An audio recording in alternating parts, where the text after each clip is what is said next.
Entre abejas, aprendiendo de la apicultura con pasión.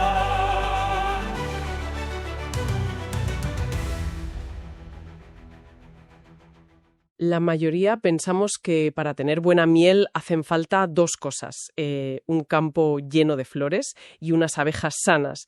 Parece una ecuación sencilla, pero ¿y si te dijera que el factor más decisivo, el que separa una cosecha mediocre de una excepcional, es algo que solemos ignorar por completo: la forma exacta del terreno?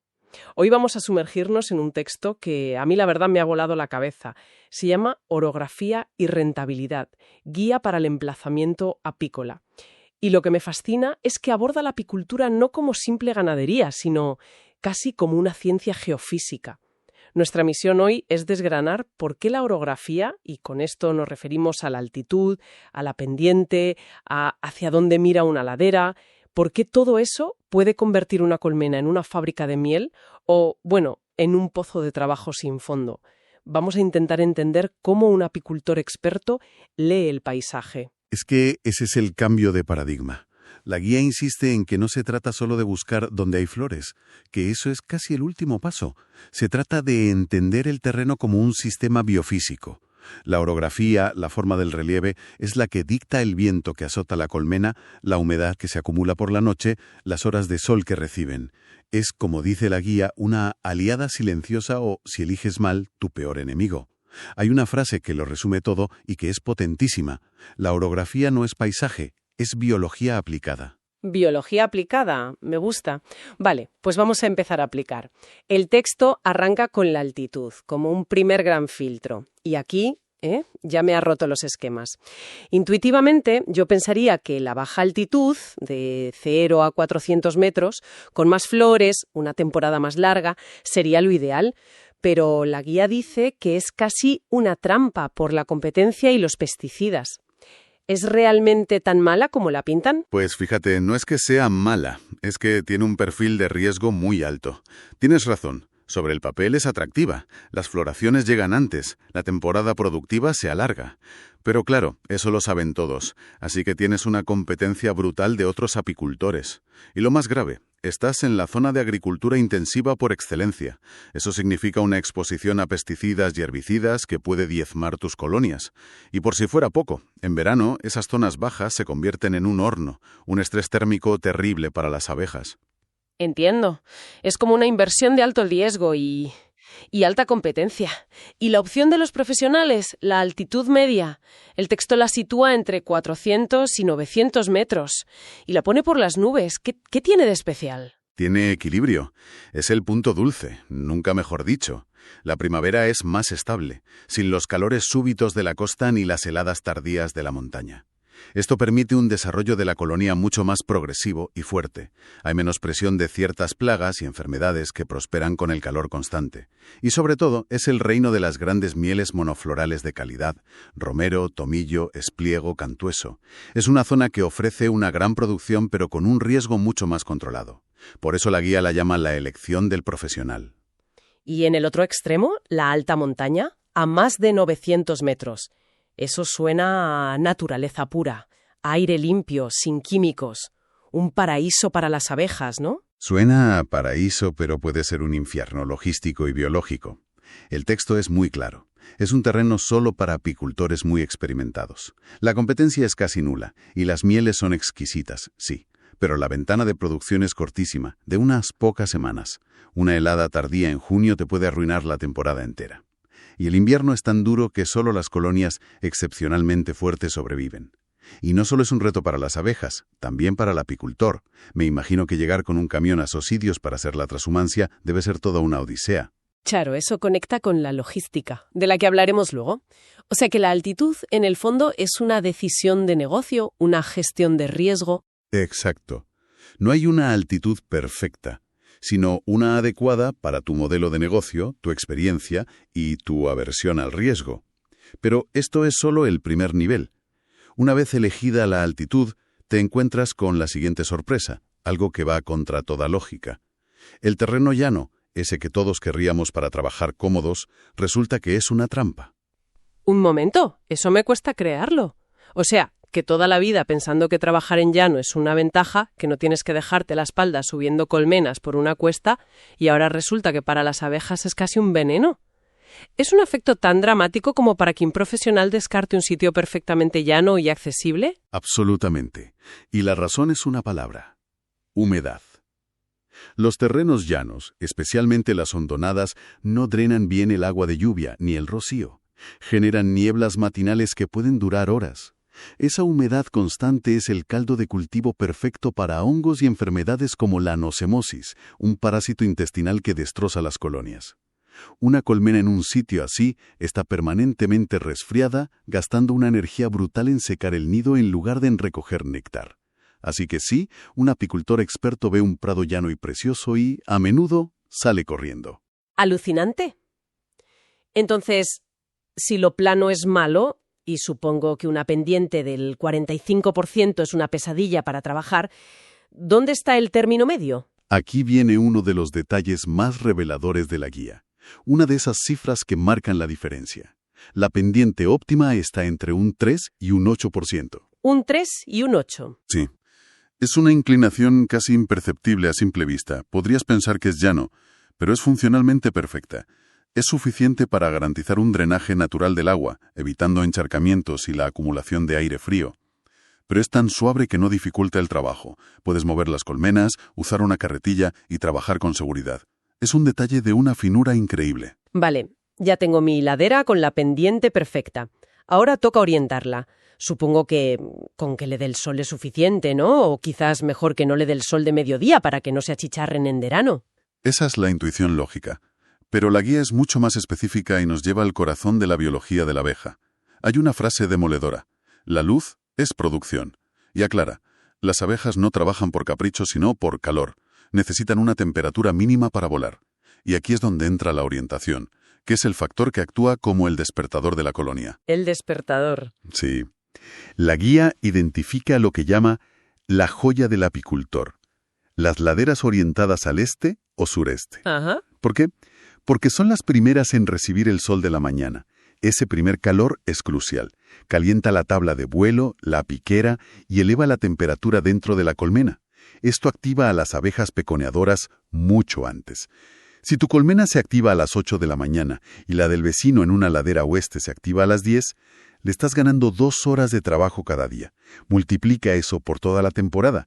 La diferencia de producción es abismal. Claro, son horas de vuelo, horas de recolección. Y en el lado opuesto, me imagino que una ladera orientada al norte será un desastre. El texto la llama directamente una condena productiva. Vaya. Es un emplazamiento frío, sombrío y húmedo. Tarda muchísimo en calentarse por la mañana y se enfría muy pronto por la tarde. Las horas de vuelo útil se reducen drásticamente. Las colonias allí tienden a ser más débiles, más propensas a enfermedades y, por supuesto, mucho menos productivas. Y todo esto conecta con la pura eficiencia energética. La colonia tiene que mantener la temperatura del nido de cría constante a unos 35 grados, llueva o nieve. El sol matutino no solo despierta a las obreras, calienta la propia colmena, reduciendo el gasto energético que la colonia necesita para mantener esa temperatura. Es como si les dieras calefacción gratis. Esa energía que se ahorran en calentar la invierten en criar más abejas y recoger más néctar. O sea que el apicultor, al elegir la orientación, está siendo en realidad un gestor energético de sus colonias. Fascinante. Pero en el texto también se habla del viento. Y hay un concepto que no termino de visualizar, el de las trampas térmicas. Suena a película de ciencia ficción. ¿Qué es exactamente y por qué dice que puede aniquilar colonias enteras? Suena a eso, sí, pero es un fenómeno geofísico muy real y muy peligroso. La guía advierte de que el fondo de los valles, por muy espectacular que sea la floración, es un lugar a evitar a toda costa. Son trampas. Por la noche, el aire frío es más denso que el caliente, así que literalmente cae por las laderas y se acumula en el fondo del valle, como el agua en una bañera. Esto provoca heladas tardías mucho más severas y persistentes que en las laderas. Vale, es un invierno-primavera. ¿Pero en verano? En verano el fenómeno se invierte, pero es igual de dañino. Acumulan una humedad altísima durante la noche y la mañana. Te encuentras con colonias empapadas en rocío hasta casi mediodía, incapaces de salir a trabajar en un ambiente perfecto para los hongos. El texto es muy gráfico, dice que esa humedad constante debilita y aniquila a las colonias. La solución que da el apicultor experto no es evitar el valle, sino usarlo con inteligencia. Colocar las colmenas en las laderas suaves, a media altura, nunca en el fondo. Así se aprovechan las flores del valle sin sufrir sus peligros. Todo esto es pura ciencia del paisaje. Pero al final del día, como decíamos antes, hay que llegar con la furgoneta. La guía baja mucho a la tierra con esto, ¿verdad? Sí, y me encanta esa parte porque es el golpe de realidad. El texto recalca que el mejor colmenar del mundo es inútil si no puedes acceder a él de forma cómoda y segura. Y aquí es donde, según la guía, más gente patina. Me estoy imaginando la escena, el apicultor a las 3 de la mañana, en plena noche, intentando sacar 200 colmenas para llevarlas a otra floración, con la furgoneta y el remolque hundidos en el barro hasta los ejes porque no previó que con 4 gotas ese camino se volvía intransitable. La mejor miel del mundo no sirve de nada si no puedes sacarla de allí. Totalmente. Y no es solo el barro, es tener espacio para dar la vuelta, para maniobrar. Es pensar que la apicultura trashumante se hace de noche, cuando las abejas están en la colmena, así que necesitas un acceso que sea seguro y fácil incluso a oscuras. Si cada vez que vas a revisar las colmenas tienes que aparcar a 300 metros y cargar el material a mano por una pendiente, tu eficiencia se desploma. Y el texto lo resume en una frase lapidaria. La factura de una mala elección logística la pagan 3 cosas: la espalda del apicultor, el ritmo de trabajo y la viabilidad del negocio. O sea que un mal acceso no es solo una molestia, es un coste directo que puede hacer que tu explotación no sea rentable. Exacto. Y esto nos lleva al punto final, el que lo une todo de forma magistral. La conexión directa entre la orografía y la sanidad de la colmena. La guía es categórica. La orografía no es inocente. Cada error que hemos comentado en la elección del terreno tiene una consecuencia sanitaria directa y predecible. Es casi una fórmula matemática. A ver, dame ejemplos. ¿Cómo se traduce un terreno en una enfermedad concreta? Fíjate, es un resumen perfecto de nuestra conversación. Eliges un terreno húmedo y mal drenado, como un fondo de valle o una llanura encharcada, vas a tener problemas de hongos como el Ascosferosis o pollo escayolado. Claro. Eliges un sitio cerrado, sin ventilación, donde las colmenas están muy juntas y el aire no corre, vas a tener deriva, que es cuando las abejas se equivocan de colmena al volver. Es la autopista perfecta para la transmisión de parásitos, como la varroa. Entiendo. Eliges un terreno frío y sombrío, orientado al norte, la reina pondrá menos huevos, la colonia crecerá más despacio y será mucho más débil frente a cualquier ataque. Y si eliges un terreno muy caliente y seco en pleno verano, sin una fuente de agua cercana, vas a fomentar el pillaje, que es el saqueo de miel entre colmenas.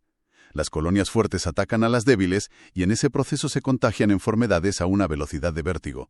Es increíble. O sea que el apicultor experto es más geólogo y físico que otra cosa al principio.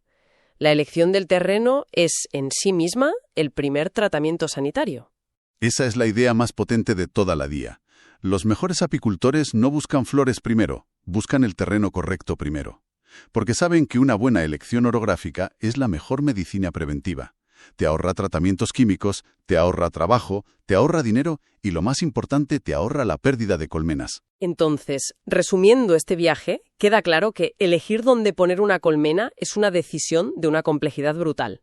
No es solo ponerlas al sol y resguardadas del viento, es entender la altitud como una estrategia de negocio, la pendiente casi invisible como un sistema de drenaje vital, la orientación como el interruptor que enciende tu producción cada mañana y el acceso como la arteria que mantiene vivo el negocio.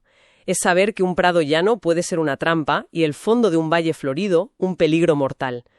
Hay una analogía en el texto que me pareció brillante para cerrar la idea. Dice: decidir dónde colocar una colmena sin evaluar el terreno equivale a elegir un traje sin mirar la talla. Puede que entres, pero no te sentará bien. Y en apicultura, que no te siente bien significa menos miel, más enfermedades y un negocio que se tambalea. Exacto. La idea fundamental es esa. El apicultor que domina la orografía deja de ser un mero recolector, un cazador de flores, y se convierte en un arquitecto de ecosistemas, un generador de condiciones óptimas. Como concluye la guía, deja de perseguir la miel y comienza a generarla. Es un cambio de mentalidad total, de ser reactivo a los problemas a ser proactivo, a evitarlos antes de que aparezcan. La geografía se convierte en tu principal herramienta de producción. Y fíjate, todo este análisis nos muestra de forma muy clara cómo un entorno físico muy específico, el microrrelieve de una ladera, moldea de forma radical la productividad, la salud y el comportamiento de una sociedad entera como es la de las abejas. Y esto me lleva a una pregunta para reflexionar. Si esto tiene un impacto tan profundo y medible en ellas, ¿de qué maneras sutiles la orografía de nuestros propios entornos, la distribución de los edificios, la orientación de nuestras calles, la presencia de parques o de barreras de hormigón, está moldeando nuestra salud, nuestras interacciones sociales y nuestro bienestar colectivo de formas que apenas hemos empezado a comprender?